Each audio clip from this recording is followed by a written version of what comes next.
哦，到门口了。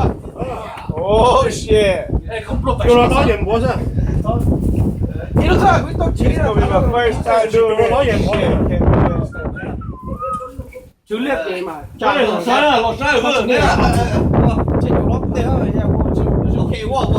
这做了导演模式嘛，所以那就这样。係啊，各位，睇佢好啦。俺这边放那 felt 打雷的，那是过的，俺说俺的抽这再好洗到，是了，这个，来，再打破，你都知道，到路上知道，再跑那个柴到了这，再拖，下一拖，要不来，几万，好了，刚再到俾個都出大，媽你啊，知道？要北京啊，咁滿一號係作品喐嘛，你多個號啊？這接掉，下，我接掉，跟我飛船啊！好嘞，你在了，給我攞嘅，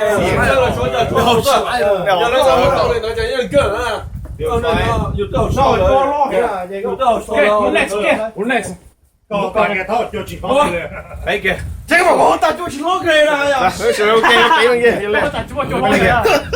呀，俾佢嘅，OK 好啦，唔使做啊，有都買呀，有都買，好上門啦，菜啦，佢幫你好嘅，你好嘅，你幫，轉口咯，轉，俾老師我也收我了，OK，其實你我來啊，你腳還穿的，你腳二路的，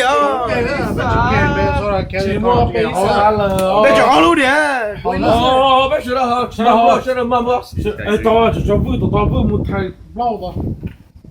OK， off level，OK，好啦，以後一空邊了，你對，假的我還假，我手起肉咯，肉我起差，哎，這 professional，我覺得呢隻 pro，我 keep doing man，我抽出來，佢都當家，哦，okay you do it wow，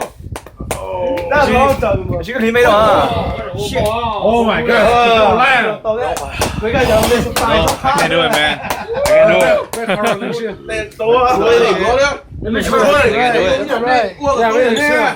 Go go，實際我當咗好多啊，呢啲啊，對啦，俾全部啦，俾全好用啦，俾好用，俾咩啊？叫我一起攞啊！We fail 啊 ！Fail already。Fat， 你 try。